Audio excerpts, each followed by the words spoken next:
Okay, so today it's about 22 degrees in the shop, so it's a great day to go ahead and shorten a Ford 8.8 axle.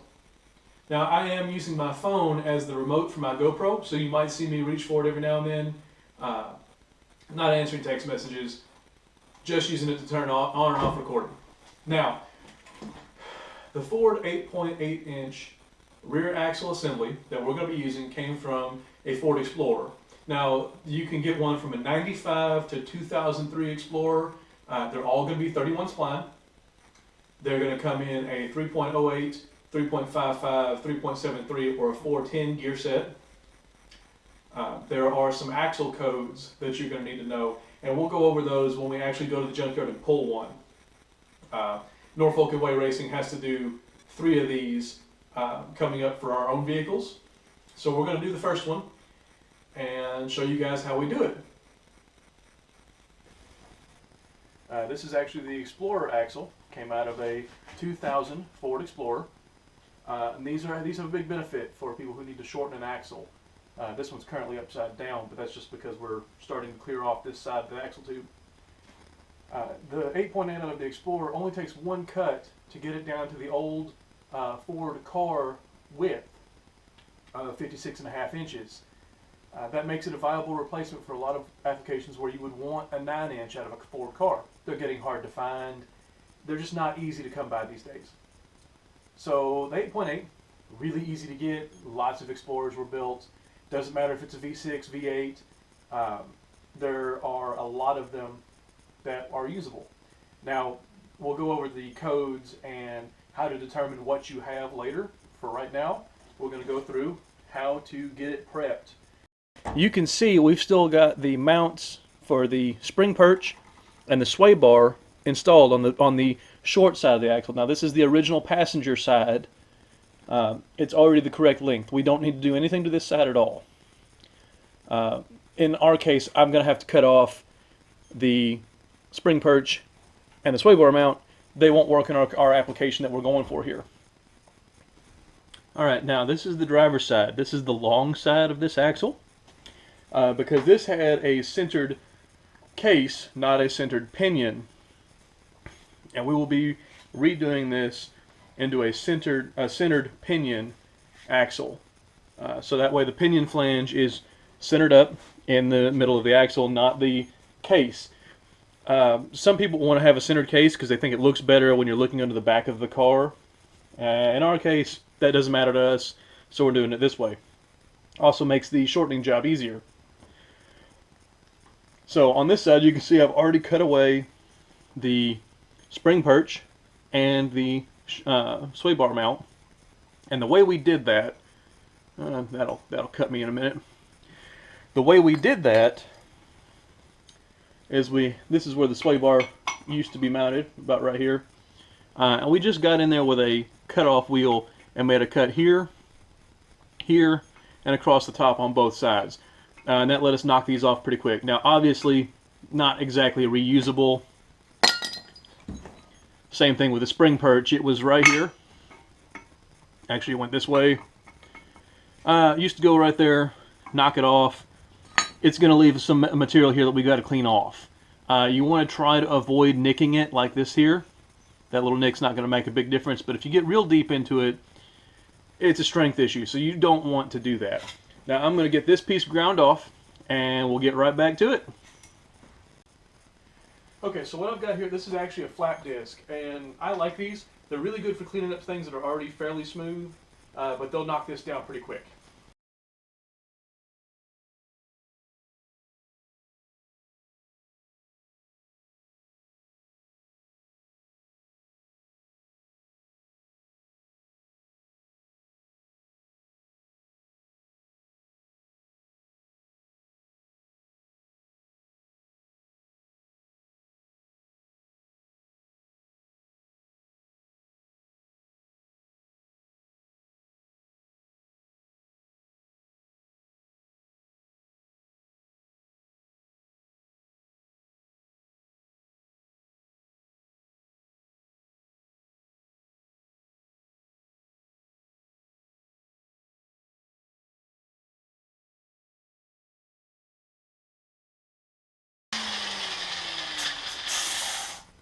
Okay, so now we've got this section of axle tube cleaned up. I'm going to roll the axle over, and we're going to clean up the other side because we need to lay out where we're going to make our cut. Okay, so we got all this cleaned up now. The axle is rolled over to the other side, and you can see there is a vent hole right here.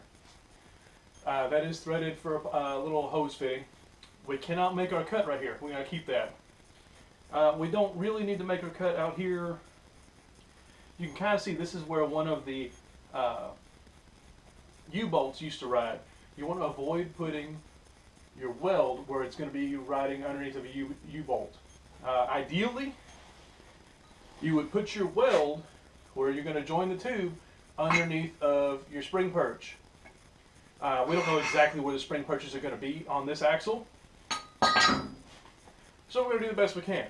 Now on the 8.8, the ends of the axle here, right where the flange go, they taper down. These are 3 1/4 inch axle tubes. They're the biggest ones you can get in an 8.8 from Ford. But they taper down right here at the end. So we want to make our cut inside of the taper. So we got a nice big area here that we can make our cut. Now the amount we need to remove from the driver's side to make this the easy swap, to get it down to 56.5 inches, and to do it while using factory available axles that you can pull out of the junkyard, is 2 7/8 inches. And the way we do that is we have to make straight cuts. They have to be straight. You cannot have a beveled cut. It's got to be straight, otherwise you're just wasting your time. So the way we do that is with a roll of tape. We will take and roll some masking tape around where we want our first cut to be. We're going to measure 2 7/8 inches over and roll our masking tape around again. That will give us 2 straight lines to cut with. All right. So you might be wondering, how are we going to get this line back up straight so it all fits? That's not too hard to do. Take a little piece of angle steel, we lay it on the tube, and that's going to draw our straight line. And it's going to be parallel with the axis of the tube, and it will be as straight as the piece of angle steel you're using. So here is our straight line. Alright. Next, we're going to choose where we put our first cut line. Now for me, I think it really ought to go inside. So I'm going to lay my spring perch on. Now this is an aftermarket spring perch. They're widely available for 3 1/4 inch axles. This one came from eBay. I think I paid $12 for the pair, and that included shipping.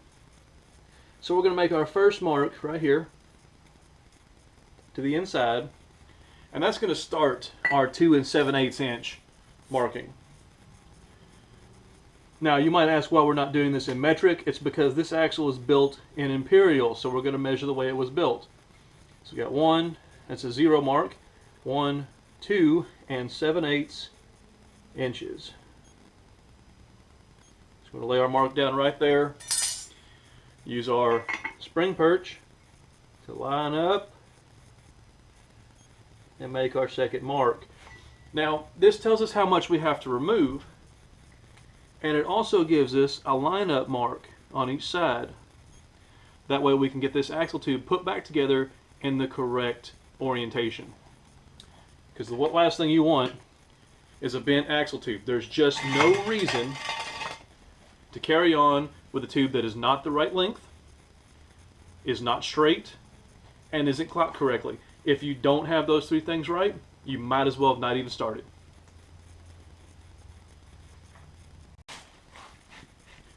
Okay, due to poor planning, I can't find my masking tape.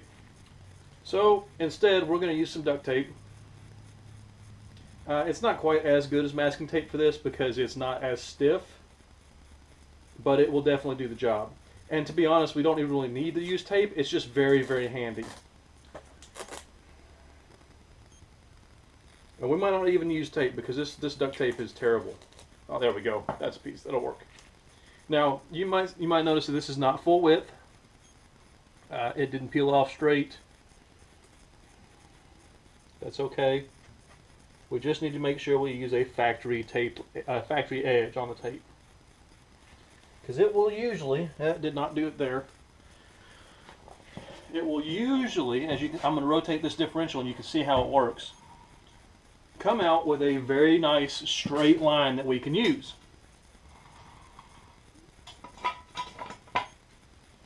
Alright. It's not perfect here, so we're going to make that adjustment. Like I said, there's no reason to not do it properly.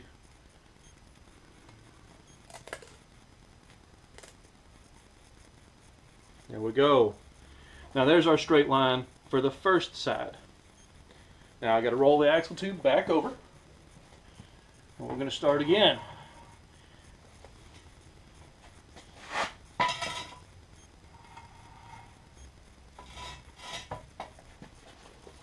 All right. The next piece of tape we lay for the other line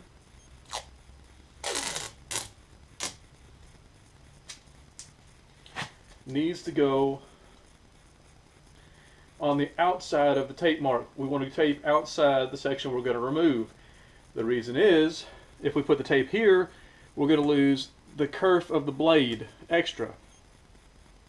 If we put the tape here, we go around with it.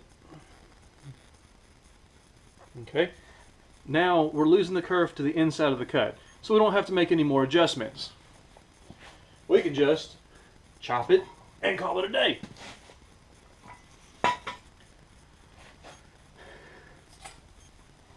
Okay, so now that we got our tape line set up, we're going to double check our measurements and make sure, like right there, we're 1/8 inch too wide here. So the tape comes off and we get it right. There's no reason to do this wrong. Okay, so here's our second attempt to getting the tape line correct. There we go. 2 7/8 inches. Check it all the way around. Make sure you got it right.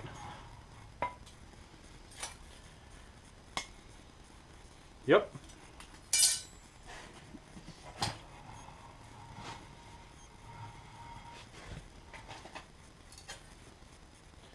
Because once you cut this tube, if you've cut it too short, you're out of luck. If you've cut it too long, you can trim a little bit. Now I'm going to set up the angle grinder. We're going to make this cut with a thin cutoff wheel. So try your best to not nick the tape or anything. You get a little bit of wiggle room to clean it up, but not very much. I mean, you got maybe a 1/16 of an inch that you can be wrong, and this will still work. It's not worth being wrong. Get it right. Okay, so now we've finished both cuts. The big thing now is cleaning. We've got to get this axle tube clean on the inside. That means all this gunk, all this goo, all this old axle oil, it's got to go.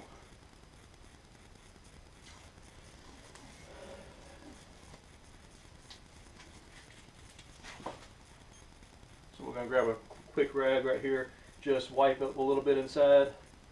See all that? That's got to go. Can't be in there when you start welding. So we're going to take a quick video break and scrub all this stuff out.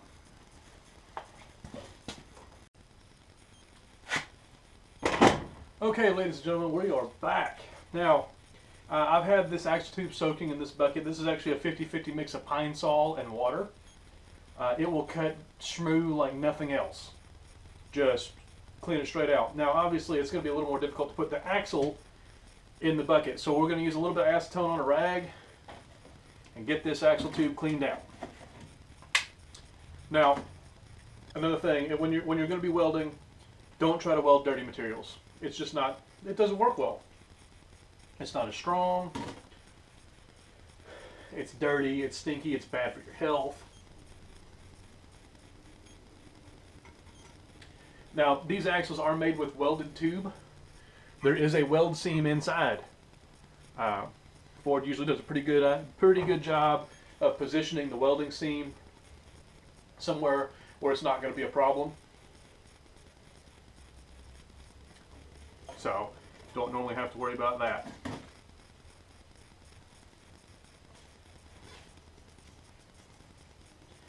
Now, here's a problem you're going to run into when you're using acetone to clean this.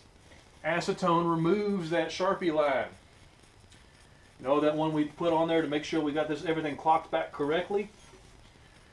So after you've cut the tube, or before, it's up to you, take your angle grinder and just grind in a little bit where your Sharpie line was. Because grinder marks don't go away. Now you don't have to get in there too deep. I actually went a little bit long here in the hopes that you could actually see it with the camera.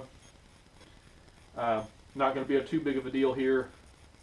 This axle is a little bit warped this way down, so when we make the line weld here, it's actually going to help pull that back into alignment. We're not going to put a bar in this one because, you know, if you're doing this in your garage, you probably don't have a dedicated axle alignment bar. This is my home garage. It's full of crap. So it's a pretty good representation of most car guys' garage. They're full of crap. So that's why we're trying to do it right here. Now, this is good and clean on the inside. This outside rough edge is filthy still. But we actually have to cut a bevel on this edge. Now, when you're doing a bevel prep for welding, you want to come back one material thickness. So we're going to come back a 1/4 inch here, and maybe 70% of the thickness of the metal down. It's not going to be quite a 45-degree angle, but you don't want to bevel it to a knife edge. That's too far. You want to bevel about between 50 and 75% of the tubing thickness and one tubing thickness back. That'll give you the proper weld prep for what we need here. Okay, so we took a short break there so I could find my axle tube piece, alignment pieces. I can't find them. I probably cut them up for a different project. So I had to quick cut up some pieces of angle steel. Now these are 14 inches long, and they'll do exactly what we need them to do. They're not quite as good as the channel iron I normally use. But we're going to put 2 of these on here, and with a big C-clamp, clearly one bigger than what this is, we're going to hold these in place. Now we want to make sure that our alignment line is still visible. We need to line that up on that. So I'm going to take a break, find a bigger C-clamp, and we'll get this tack welded up. Okay, so we had 2 pieces of angle steel. Turns out my C-clamps are only big enough to hold one, because normally I have a piece of 3-inch channel steel that I use for this. But this will be fine. This will be all right for what we're doing. Now, I'm looking at my joint here, and there's a bit of a gap, maybe a 1/16 of an inch on one side. We have to correct that now. If we don't, when we start welding, where this gap is at, as the weld cools, it's going to bend our axle tube towards the gap side. We can't have that, so next thing we're going to do is we're going to measure from here, outside flange, to the differential housing on both sides. We need to make sure that this distance is exactly the same on both sides of the axle. We should be a little bit long on this side right now. I've cut it that way deliberately, so in case we have any misalignment, we can trim it up and make it square. Okay, so I've corrected our gap. This gap is okay. There's not any real gap right here. It is a little bit tighter on the back. It's going to be fine. We've measured from our right here where it butts into the axle tube to the outside of the axle flange, and it should be 17 3/8 of an inch on both sides. And this axle, as it is currently setting, is 17 3/8 on both sides. So now we're ready to fire up the TIG welder and start our root pass. Okay, so now we're back here. I'm going to try a little bit of a welding shot. I don't know if it'll work. You can see we've got little short tack welds. Well, here, here, here. There's 6 of them all the way around the tube. We are TIG welding here. I have one. You could do this with a MIG. You just got to be careful.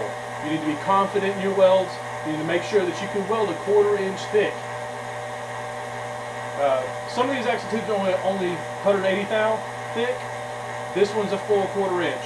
So you've got to be able to make that full penetration weld all the way around. Otherwise, there was no point in this entire exercise.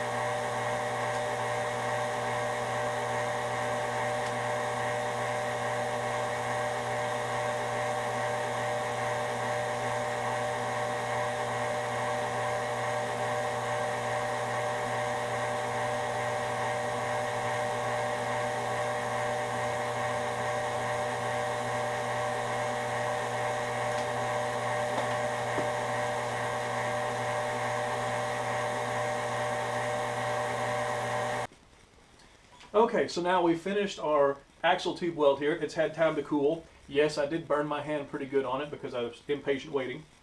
I have gone ahead and put the passenger axle assembly in to check length and make sure it fits correctly. And we're in luck. It does. Everything's good here. Next, we will have to snag another passenger side axle assembly out of the junkyard, or you could buy new ones. Went through our stack of 8.8 Ford axles. We have a whole bunch of long side, driver side axles. We don't have any more short passenger side axles. So now we will reassemble the entire center section, get it all put back together with a second axle in it, and then we're going to put it in the truck. Our target vehicle for this axle is a 2005 Chevy Colorado. So we're going to put our spring perches on, and then we will rotate the axle around wherever we need it to be, and we're going to measure our pin center on the leaf spring, and we're going to move these out to wherever they've got to go, and then we will set the pinion angle with these not welded on. We're going to have the axle will be sitting in the spring perch on the spring with the U-bolt shackles on it, and we're going to snug it up so it doesn't really flop around. Then we will rotate the axle until we get the pinion angle correct, and then we'll check from the spring perch to our flange here and make sure that we've got the axle centered up under the car. And once that's done, we'll tack weld these on with the MIG welder, and then we'll bring it back into the shop and TIG weld these flanges on. And that's all there is to it. Once you've done that, you've shortened your 8.8 and you've got it installed in the vehicle, but it's getting pretty late, so we're going to do the in the vehicle install in the next video.